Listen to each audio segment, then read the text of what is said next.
Hello, people. This week I read Persepolis Rising.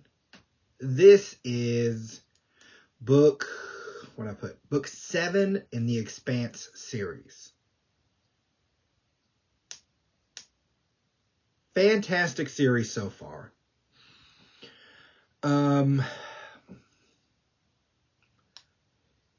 By book 7, you have to have buy-in, obviously. This isn't a book I would suggest you start with. Start with books 1, 2, I believe, or 3.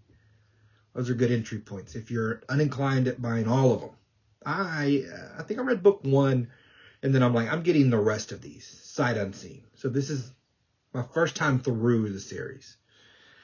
And with 2 books left, I'm a little nervous at the author sticking the landing here, because everything else has been very, very enjoyable. But obviously, if the ending sucks, if it can't live up, we're going to be a little disappointed. But I got 2 books for that, so not too overly worried. But this is book 7. Can't start on it. You will have to have other books in the old chamber before you start. I mean, you could. You're free to do what you want, but I would not suggest it at all. Not even a little bit. I don't normally read prologues to books because I'm weird, but I did for this one. It picks right up, and we start sort of behind the veil. This is in one of the other books. There's a single gate that a break-off group of Martians, of the Martian military, went into, and they beamed out a signal saying, this gate's closed for business. No one come in here. You won't be welcome. We have guns, so to speak. They just exclude us from everything and anything, and that's it. Only that boring signal's been repeated. I haven't heard word that anyone's gone in or out. And now we get 30 years later, which is a very interesting jump to me. You can never have too many, you can never. You can mess up and have too many world events too close together just to fit it all on one character. If, you're making a story or you're reading a story. And when you get to a certain number, it varies. It'll start to feel off, like this can't all just keep happening to one person. But the 30-year gap here, where from the last book to this one, 30 years have gone on now. Now life has had time to go. Very, very interesting. But we're behind the veil, and since we don't know anything about it, all the drips of information are very, very exciting. We have, what do we have? We have a group of people, Martians. Now, that would mean they were highly technical going in and militaristic. They've been doing some kind of test with the proto-molecule openly amongst themselves. They know they're doing this. They have human test subjects, which you're like, that's kind of intense. But more intense than that in the moment is the scientists talking to each other, aware that if they mess up, they end up in the testing tank. And it's very genius to put. Because you can imagine, and we've seen it, where if you're smart enough or good enough at something, you sort of get put into a different bracket. Sort of the rich, the rules don't seem to apply to the rich. Was it Lerner von Braun, the rocket scientist, was a Nazi. And then there's pictures of him next to RFK, the president, because he was so good at what he did that they sort of expunged the fact that he was a Nazi. They said that part's irrelevant. They moved him to America, and they set him up with a rocket factory. So that, we see in history this skill puts you above other people's, I guess, laws, restraints in any way. But to have here scientists who are at the top of their particular fields, knowing errors get punished even for them. It's very, very telling. It instantly reminded me of, I was reading one history. I don't remember which one. I don't know if they were Greek or Roman. They weren't Roman. I think they were Greek or Spartan. Something like this. I think it's happened more than once, where there is a belief structure amongst a people. And like I said, the Spartans, I believe this happened with the Spartans. The guy who wanted to start them said we should all dedicate ourselves to the state and to the military, and that this protection will unify us in our thoughts and our actions, and all to the benefit of the cause, and that no one should be excluded from this, not rich or poor. If you're a Spartan, you're in, and here's how you'll act. And I believe he sacrifices himself, he kills himself to prove how much you should commit to this idea. So you got a guy who could have been in charge, then kills himself. Everyone watching is going to be like, well, the dedication level is this, and that's highly intense, and then you see the benefits of it for how long Sparta lasted, etc. But that's the first thing I thought, where we have maybe a society that's very committed to their sort of cause. We meet the High Consular, clearly the guy in charge of these Laconians. And his name is Duarte. And it's just an interaction between him and a doctor. And the doctor's injecting him with something experimental. We assume it's, what does he say? They're protomolecule modified human stem cells. They're clearly playing with fire. At least that's the sense you have from the other books. But they know it going in. They are injecting him with this. They said he's already getting new organs, whatever that means. And he starts talking about civilization and how it needs to function and the big ideas here. His concept in this conversation that we get is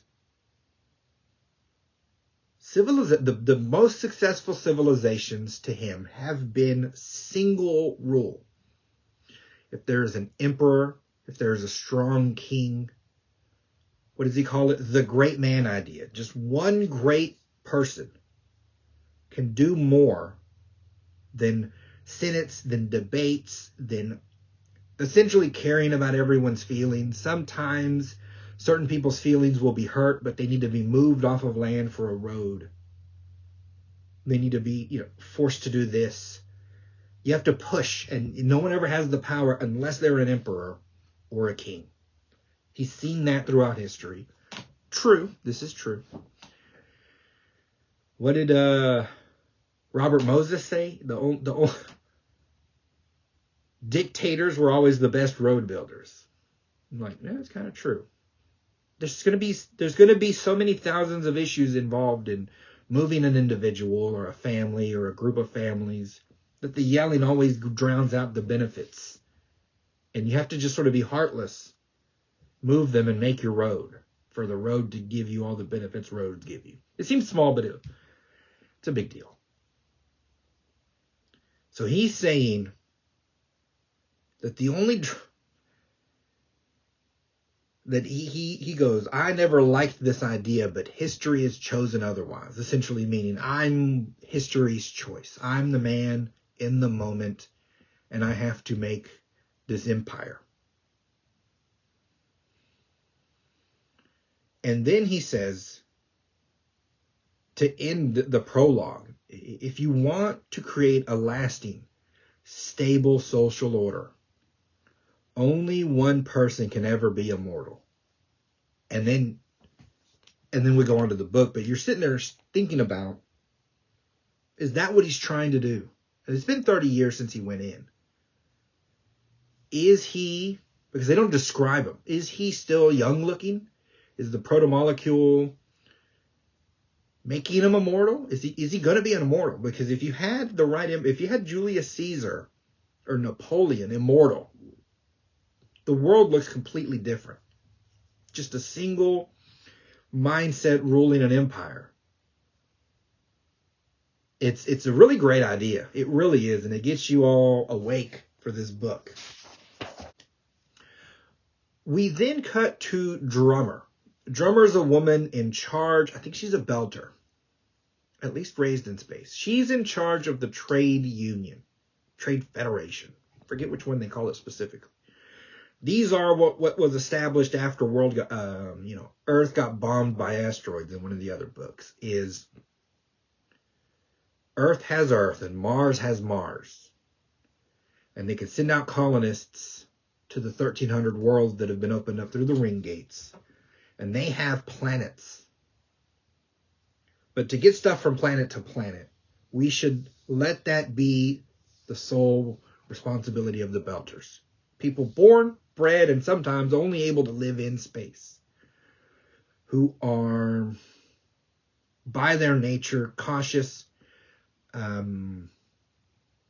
There's a rule amongst the ring gates that if you exceed a weight limit, all the ships involved just disappear to God only knows where, but that they would be religiously aware of that weight limit and would never mess it up, because that's their nature. They were born on spaceships where if you run out of air, you all die. If you mess your seals on your suit up, you die, right? So it's just, this hard environment has made them perfect for this. And everyone agreed to this.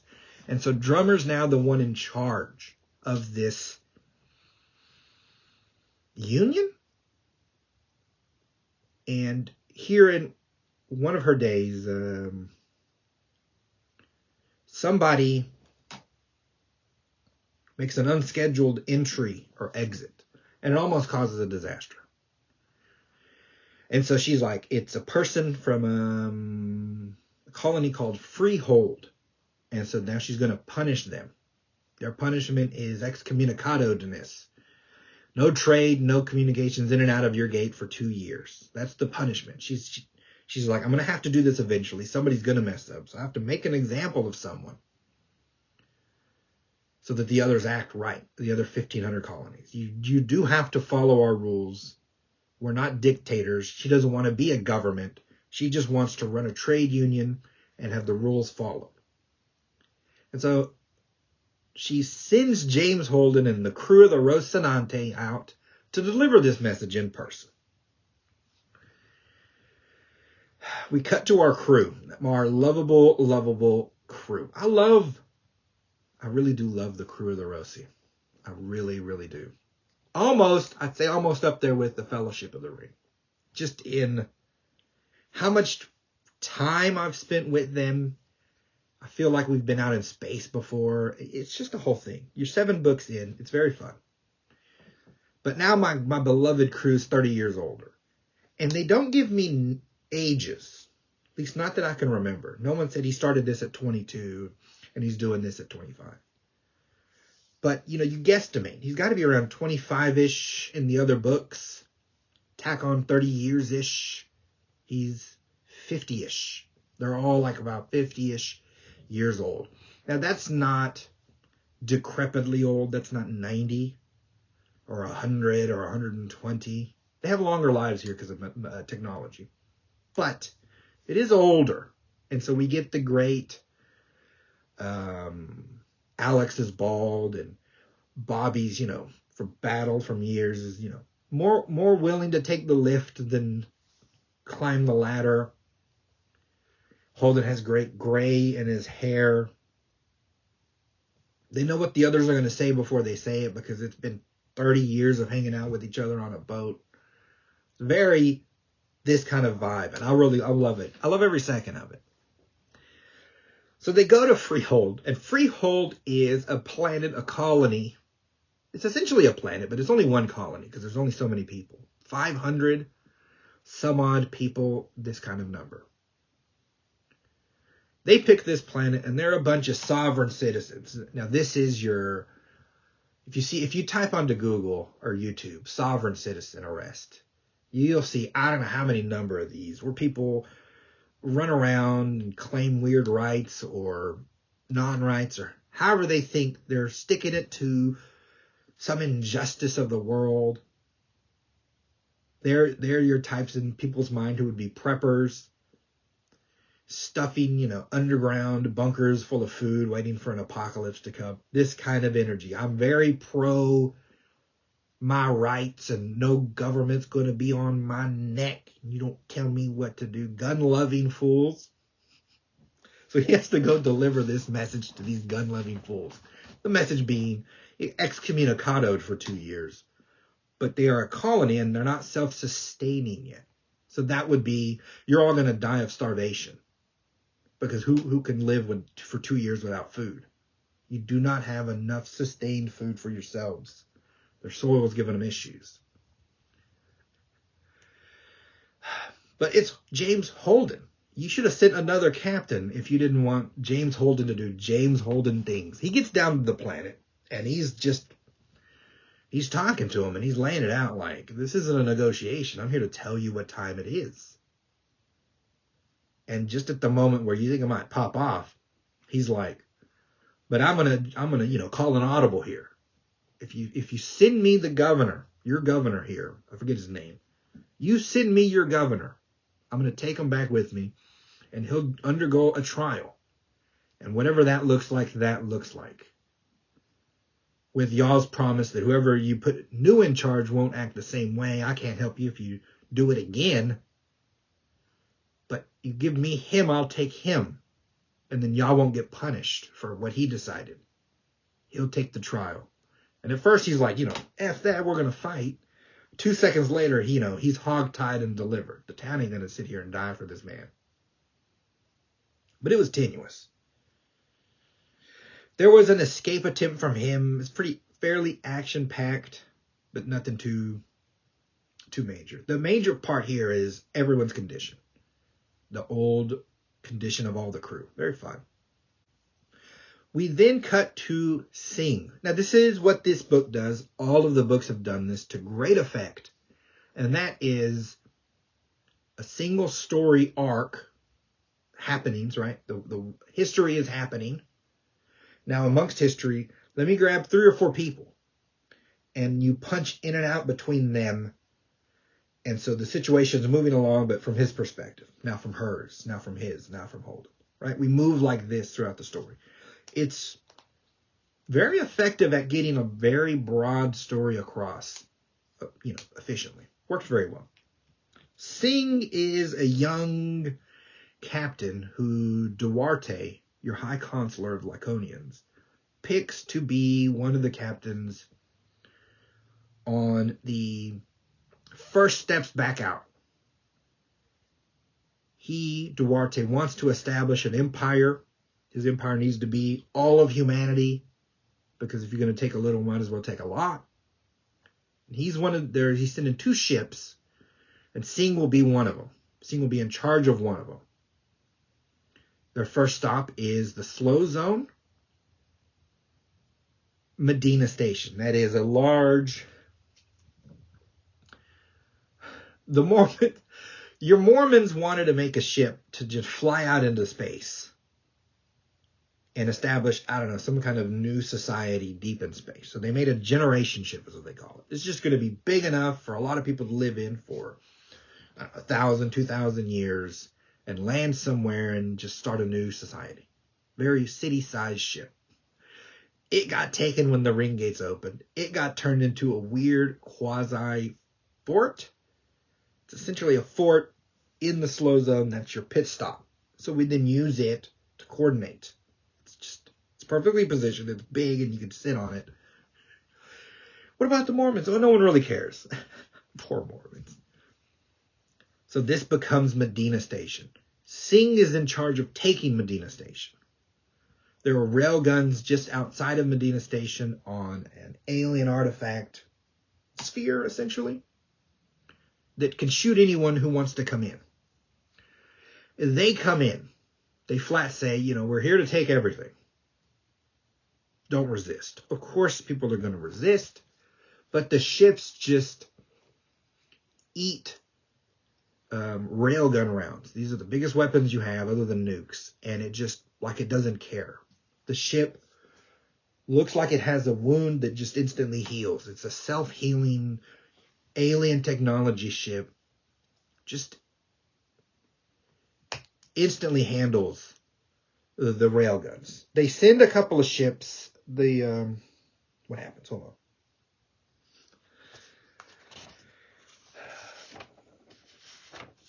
Holden wants to retire. So he has, by this time, pawned off or sold off his shares of the ship to Bobby. So Bobby's first mission is to deal with this weird Lyconian alien ship. So it's her because she's a gunship. A gunship that was stationed there, a bigger battleship, and some other ship. 3 ships, it's just sort of a show of force. We don't anticipate anyone being able to stop the railguns. The ship just eats the railguns. It doesn't matter. The main battleship they send against these 2 gets disintegrated. Just, you're watching it just turn to dust. Just gone. One laser shot. Gone. They dock their ship, and these Marines in some kind of armor, some kind of, again, proto-molecule-looking alien armor, just start marching through.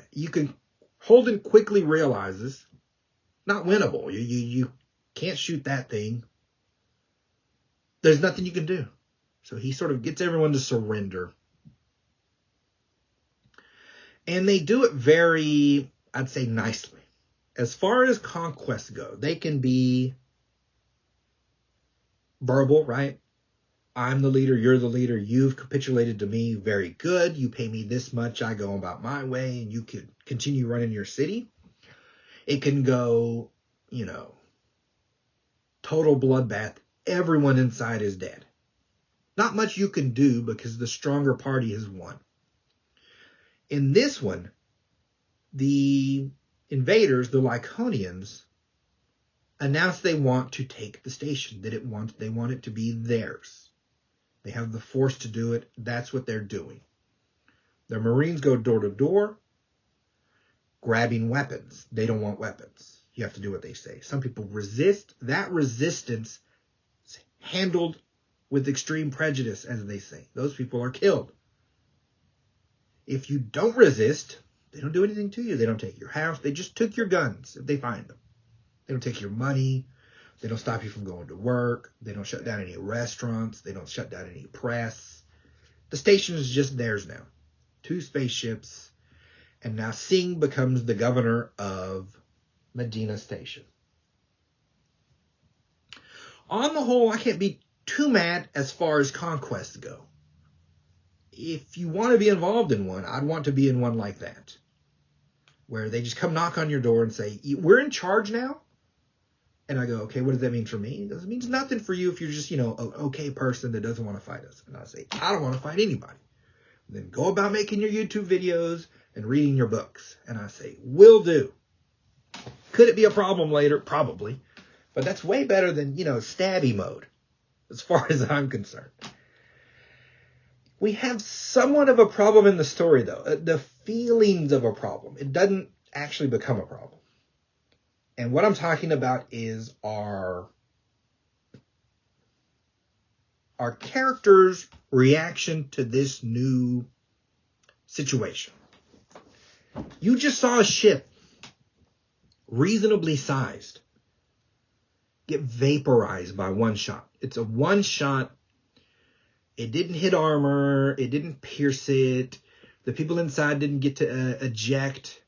Vaporized. Everything in it vaporized. Now, you live in a world, because you're in the ring gates, where the proto-molecule exists. Alien tech exists. You have to assume that's some alien tech.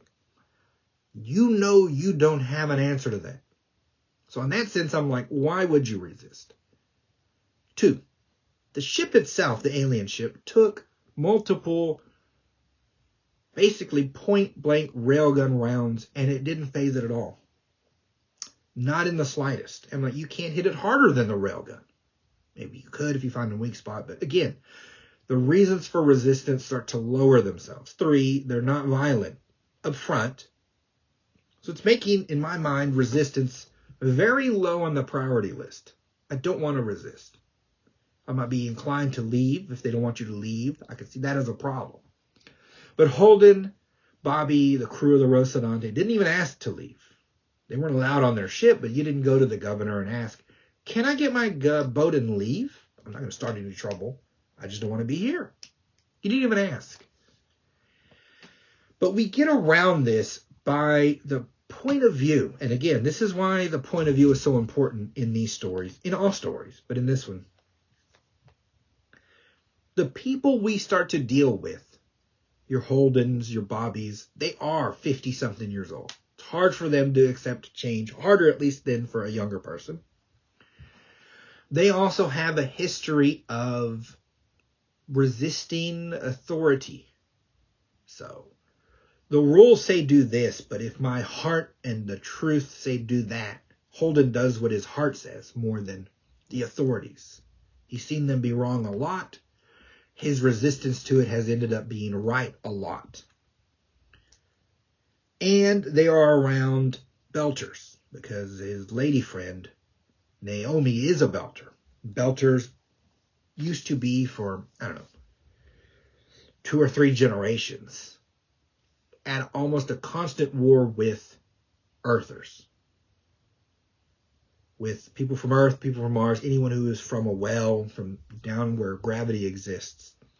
They've been sporadic. They see themselves as a neglected class of citizen, of human, subhuman. That's how we're treated, as subhuman. They don't look at us as people. They don't care if we die.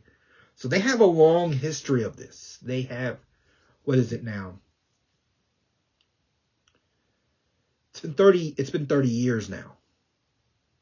And they have either people who lived through it, who are the old guard, who you're used to. I've been bombing them since before I was 15. I'll do it again. And they've raised a new generation who have grown up with the glory of the old days, who would want in on it. So they're ripe to resist. And I'm like, okay, that works. I can understand this story and resistance from these people's point of view. And it being the story, our authors lock this in when we talk about news feeds. We have, what are we calling it? We have the EMC, the Earth-Mars Coalition. We have the Trade Federation. And we have the colony worlds, sort of as the big factions. Any government anywhere is going to have detractors to it. People who think it doesn't work as well as it could. It doesn't work for them as appropriately as they want it to. So when the Laconians come, you hear a solid amount of chatter, especially from the colony worlds, where they see the Laconians as a more fair overseer to their setup than the ECM has been, the EMC has been, or that the Trade Federation has been. And they have a good point, seeing as how the Trade Federation almost unilaterally ruled to kill an entire colony of people. So you can see internal strife alive in this world. Makes everything really work well. And it also goes to the mindset of the Laconians. These former Martians who grew up knowing that they wanted to establish this universal empire. That they've really thought it through. They want, by their own admission, as little violence as possible. They understand some of violence is going to happen. They needed violence to take Medina. They had to have Medina. They will threaten violence, but if you meet them with nonviolence, they won't actually hurt you. At least not yet. They want to be entwined in trade. They say in their minds, and history's taught them, that those bonds make a stronger order than violence. That violence begets violence, as they say. So they've really thought through both the invasion and the empire building itself. As to the invasion, hold on. A good chunk of this story will be in living the occupation, which I find very enjoyable. It's not the reason I got this book. The reason I got this book is because I care about whatever happens to this crew. But in that, if they're going to be involved, if they're going to be involved in an occupation from a foreign government, it's interesting to see. It's interesting not just to hear about, but to day-to-day live it with them. Same as I day-to-day lived with being on a ship with them. I would have taken them all being senators and dealing with politics with them. So in that sense, I like that the book actually walks through these events. You could glaze over it easily and get covered what you need covered, but I feel like it's more effective and funner, honestly, just as a book is. It's funner to be in that occupation with them. So just know that. The Lyconians sent a ship to take Medina. In taking it, they fired their big gun. When the Tempest fired this round, there was static or some kind of effect that happened. When they look at what happened, a gamma burst, that's what they're calling it. Some kind of radiation burst around. And when they sort through the data, they find that it's not equal to the blast they shot. That somehow this structure, the ring inside the ring gates, amplified that blast. And that if you follow the math, it can be amplified more. So much so that if you fire the right shot from one of these ships, he could sing, as governor of Medina, could send a gamma pulse out through all the other rings at the same time if he needed. And, damage or destroy any ships that would come to retake Medina. So in theory, he can defend every ring gate with one ship. And so the months he would have needed to rebuild the defenses inside, he doesn't need to. He tells them, we can move our timeline up by months. And this is what they do. Move the timeline up. And your Admiral Trejo is going to take his ship. What is it called? I think his ship's the Tempest. I'm not sure. He takes his ship and he's going to go through Soul Gate. That is the original where humanity's from, Earth, Mars. And he's going to go conquer them because he's gotten the clearance to go. And I'm like, that's some hyper level confidence to send one ship against whatever else they have. But part of it is the show. If you fight somebody and they send one ship and you send a fleet and your single ship destroys their fleet, you're like, wow, if they had two of those, I couldn't beat one, and if they have two. That's what the Laconians want. They know some resistance is coming. They know that resistance can't stop them, or they assume strongly. And they know that once everyone sees that everyone will know in the back of their head, they have a fleet of these ships. This war's over. Now, again, personally, I wouldn't have resisted. It seems pretty apparent you can't. But Drummer, as part of the trade union, is a Belterish. I think Belter by birth. It's in her nature to resist. Those around her want to resist. And that's what they end up doing. Yeah, it's Palace Station, which gets renamed 2 or 3 times, but it's known as Palace Station. It's sort of a large space base built. It's the first thing that they're going to cross on their way towards Earth. You get to Earth and Mars, and you're over their planet, and they got to capitulate. So on their way, they're going to cross this Palace Station, and they send sort of a fleet week-ish to deal with this threat, this single ship. The single ship goes to it, and he's like, I don't want to fight you. I want no bloodshed, but we'll defend ourselves. And you're in control of how bad this is going to be. They, go to town on him. Their crap does nothing to his ship. He fires again. One shot. Now, the station's got to be much, much, much larger than a single battleship. So it's a huge space station. One shot through it, and he disintegrates it the same as he disintegrated the ships. I mean, just instantly gone. And I'm sitting here again. I'm like, okay, well, this got to be it. This war's over, bro. You can't do anything to these people. They want to continue resisting for whatever good it does. To me, it didn't make much sense. But he handles it quickly. By this time, I'm getting the twinges of boredom. I understand it's an occupation. I'm like, I get it. We're occupied. I get it. They're unstoppable. I get it. Let's move it forward a little. I mean, I'm saying just a twinge of it. And I didn't realize till this moment happens what was happening.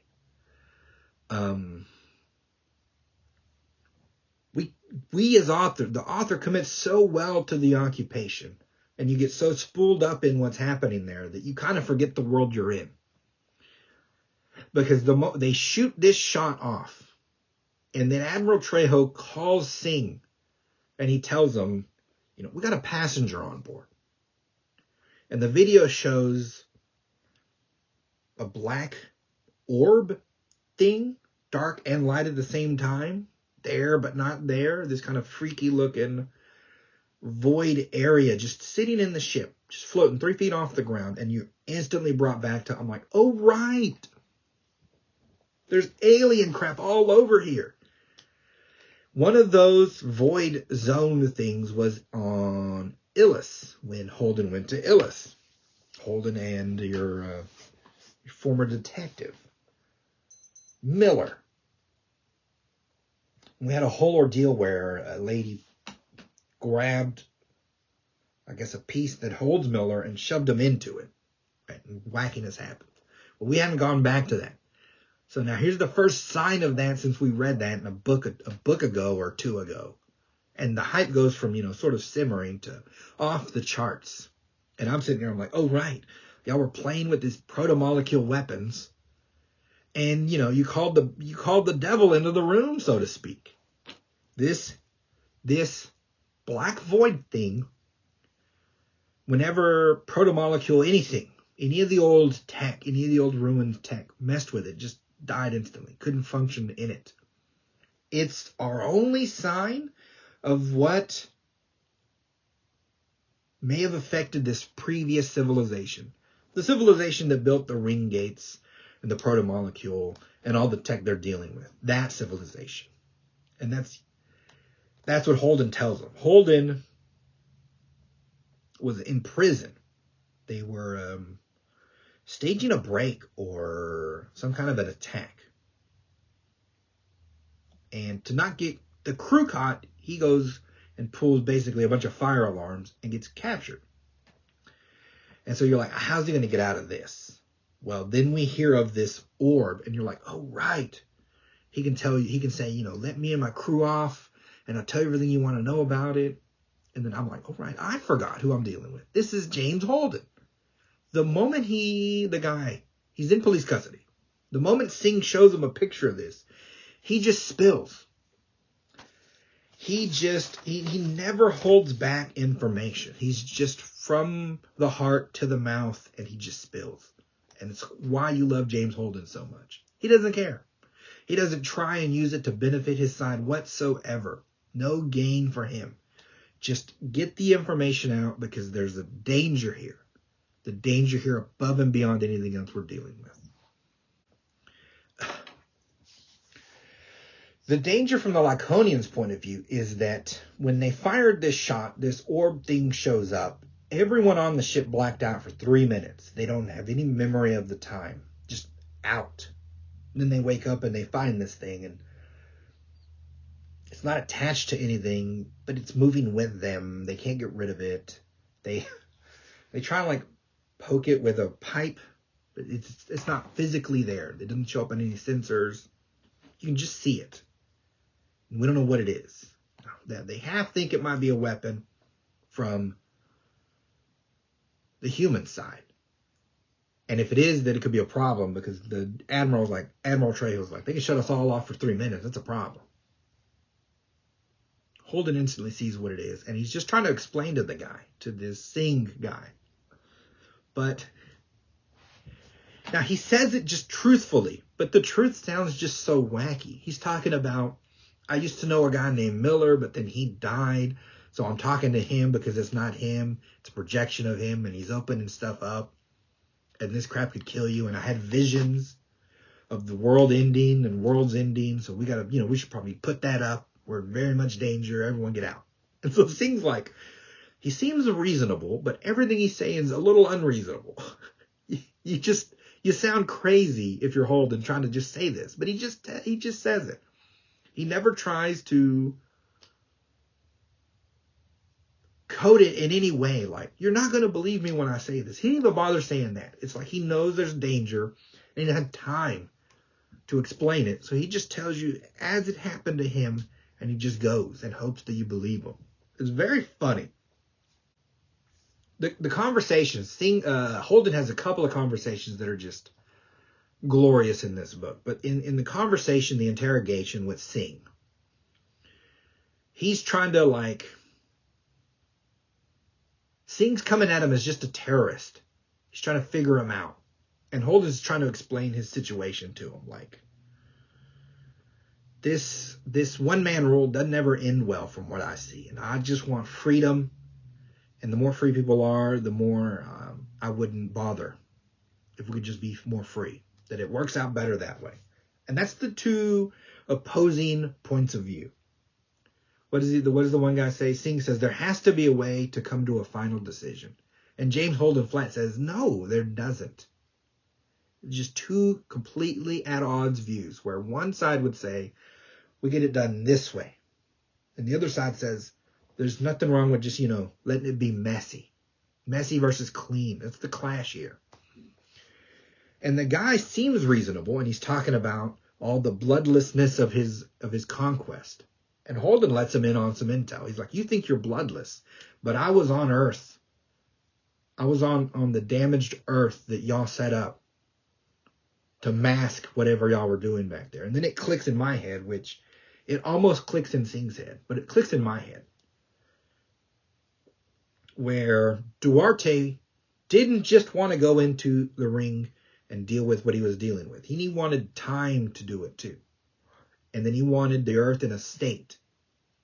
Because there's other conversations where this is more clearly stated too. Or the pieces come together better. I take it that Singh didn't know the exact way Earth was attacked. So that very few knew that Duarte had given the Free Navy is what they call themselves. I think some of the Marines and the Martians in the crew that went with Duarte through didn't know that he supplied them with the weapons and the tech to be able to send the asteroids to Earth. So that from their perspective, they're sitting and they're going, the Martian way can work. Didn't they see these asteroids hit a planet and they know they have a planet and that they could be hit the same? And in that moment, Duarte then steps in and says, we have to rethink. We have to have a radical new way to do this, or this level of violence is going to continue, not just for Martians, for humanity. We have to make a step here that will save humanity in the future. That's the selling point he gives them. So they have a group of people who grew up just thinking that was a terrorist act and not a planned one. They're completely different. It is completely different. But they won't know that because they've been raised in an environment where that's just not the truth. Because one dude did it. And he's maybe the only one left alive, or him and a small crew that aren't going to say are left alive. It's just the use of propaganda from this guy to establish a thinking in his people and then give them the weapons and the tools to implement that thinking. It's a long chain of things. Very cool and doable if you were smart enough, if you were in the right moment, and I guess heartless enough to do it. Who would want to blow up a planet and let 2 billion people die just to restart a better empire in your mind? It's wild stuff. Very smartly done by the authors. The end. The book ends. Drummer tries to set up another fight for some unknown reason, and her fleet just gets bodied. And Admiral Trejo, it's a great line by him. He goes, "Okay, Madam Drummer, what I want from you is a number. Tell me, because what I've seen has shown me that your people are brave, that they fought honorably, but you still want to continue. So you tell me, how many people are going to have to die before you get to the same conclusion I got to, that your people are honorable and that they fought their hardest and that they can't win. You tell me the number of people dead that is, and I'll give you that number, and then we can be done with this." Flight sends her that message. AKA, I'm going to kill as many as I need to kill for you to say, I surrender. It's on you. You don't have to have any other ones die. Which is what she picked. She says 0. I'm done. It's over. They get beat. She gets captured. She didn't get killed or anything. They're using her for propaganda. They go right to the media. They give her pre-made statements. They're going to move her to Laconia. I mean, it's a full takeover, not just of the planets, but of how the governments are going to function. They want it all centralized, where they can have sway over it. They understand. It's not so much you want the verbal of the ones in charge now. Your Martian president, your Earth president, Drummer, who was president of the Trade Federation. But what you really want is their kids and their kids' kids. So that if they get born and raised in Laconia, they then become the new Earth president. You now have raised the president of Earth who thinks the Laconian way, and your grip on this empire is just tightening.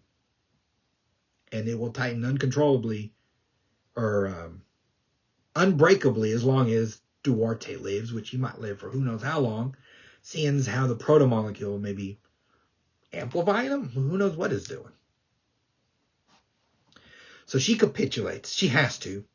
Your Rossi crew steal a battleship, a Laconian battleship, and get out. Them and a bunch of terrorists who are on Medina set up a big to-do chaos. They flee in every direction they can. They choose the way they want to go. The Rossi crew, which is Bobby, Alex, Amos, Clarissa Mao sadly dies. A moment of silence for her. And Naomi. Holden's been captured and been sent to Laconia. They go to Freehold. So where they think a crew of people, a planet of people, would be less likely to sell them out if they hate government to begin with. And they have an alien ship and they have the Rossi, and they have no idea how to get to Holden. They're in stasis, so to speak. And we get a last moment with Holden. And again, the two conversations with Holden are like, to me, the root of this, the crux of this entire book. Holden's in a cell, and Duarte's going to go talk to him. And here, the first interaction was a person from Laconia grew up there, idolizes this man. And the first reaction was a doctor. He's used to him. The second was the guy who idolized him. The third is Holden. This is our third interaction with Duarte. And the reaction we get from him, his eyes are huge, like wide, like he's seeing something crazy. And he instantly knows, like, you're messing with the protomolecule crap. And Duarte's like, oh, right, I forgot how I look.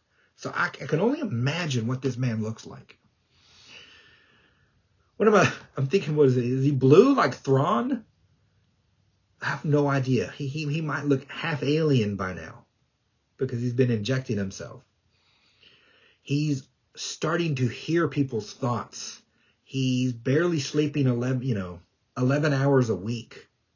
Weird stuff's happening around this guy. But he goes to talk to Holden. And Holden tells him now for this is sort of the third time in this, third or fourth major time this has been told in this book about the bullet, about the people who made the ring system, who are more technically advanced than us. Something came and freaked them out so bad that they were destroying entire galaxies, solar systems, rather than let the thing spread, and it was still spreading. That none of them are here because that black void bullet killed them all. It shot them in the back of the head. They're gone. Something beat the people who are way beyond anything we can think, because we're looking at their tech and we have no idea how it works. That story's been told a few times. This is the first time where he says it to the guy, Duarte. And Duarte says basically, I know. I'm aware. And he just strolls by it like, don't care. It's a problem we'll have to deal with. I know. I'm fine with it.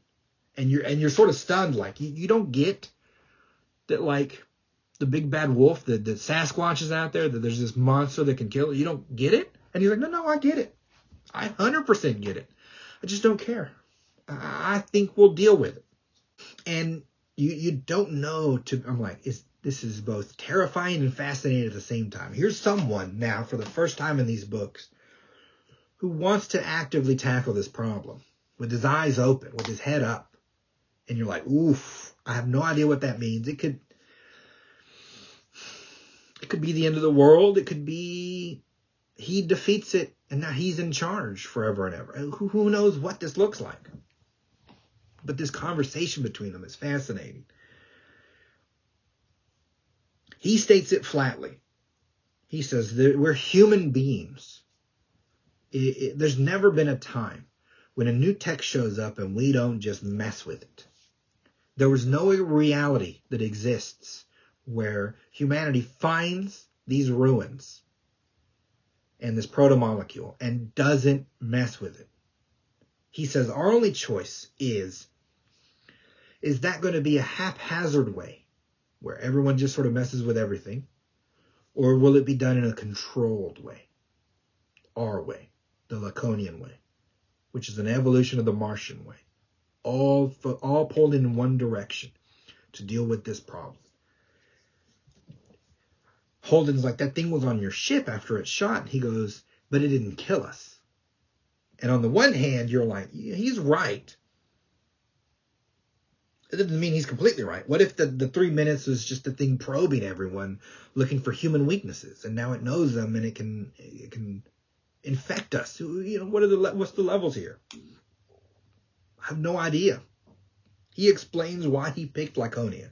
He says as probes went out and back, he worked for, I guess, naval intelligence of the Martians. So he had access to all of this information. And as he was looking, he found one gate, and behind it had the most complete protomolecule structure ruins in existence. The other ones were broken, half submerged, half this, half that. I guess I would say in his cursory glance, because on one of the planets, half the facility was underground, so he might not have seen it. In any case, he saw a half-built ship inside of a big station that apparently builds the ships. It's just half-built sitting there. And he's like, that's the one I'll take. He goes and takes it. This is where all the ships come from that he's using. This is where a bunch of the facilities are where he's testing the protomolecule, where he wants to go in wide open and attack whatever this is. And he says a line that it struck me more second time hearing it than the first, but he says, something doesn't like anyone who uses these technologies. It didn't like when the last ones did it, doesn't like when we did it. And then I'm like, and I don't know if it's the author's intention or not, but this is what I got out of it. Where the way he said it, we're assuming the civilization that's the proto-molecule people made all of this. But what if they're the third or fourth to use this? This same bullet could have been killing who knows how many civilizations. The bullet could be the civilization running it, and it's a test, and we just have to pass the test to then inherit this. We don't exactly know the rules. We were assuming, even in thinking that that's a civilization that got wiped out, we're assuming the interactions. We're assuming they made this for themselves and couldn't beat that. Versus they might just have been picking up this tool and trying to make a civilization and failed. So I'm like, his thinking is just really outside the box. He's really looking at the full scope of the picture. Because if it wasn't made by them, then they were in the same boat as us. And the lessons we can take from what we find will be much different than if we think they were the civilization and they got taken out by this thing. And I'm like, on the one hand, I'm withholding and we shouldn't mess with it. On the other hand, I'm like, maybe this Duarte's the best guy for the job. I have no earthly idea. But it leaves me highly excited for the final two. I might just burn through them, to be honest. And half of the reason I'm not is this channel. I don't want to just vomit, the Expanse just on this channel for like 2 months straight. But I also kind of really want to read these books. So I don't know what I'm going to do. I think I might just burn through them and use other books in the weeks to sort of space it out. I'm not exactly sure. I'll tell you, I won't lie, but I'm highly excited. This book was very fun. Of course, if you're 7 books into a series, odds are you like it.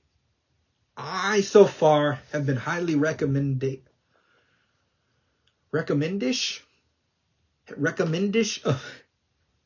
of this series as a whole to people, even though I haven't finished it. I want to finish it, to see if it's fixed the landing, to see if I can say, like, it's up there with Dune and Lord of the Rings as really great series as, Dune famously, our author dies before the end of it. I'll still recommend it. But these authors haven't died. They finished this series. I really hope they can stick the landing. We'll find out together. Okay, I think that's long enough. I will run my ads. Y'all thought I almost forgot the ads. I almost did. These are my books. If you're thinking, should I buy your books over The Expanse? I'd say go buy The Expanse. I think The Expanse costs more, but God, it's so good. But my books are here. You can buy them to help the channel. You can just watch and help the channel. You can comment and help the channel. You can subscribe and help the channel. You can get Kindle Unlimited. Read my books and a bunch of other books. And then guarantee yourself value, because there's always a chance you buy a book and you don't like it. I don't want that to happen. So there's ways now where you can read my books, still help the channel, and not be out value for your hard-earned money. Okay. Now I'm not sponsored by Kindle Unlimited. Just FYI, it's just a service that's out there that's usable. I will take a sponsorship, obviously, but I'm not as of now. As of the time of this recording. Okay, people. I will talk to you all next week.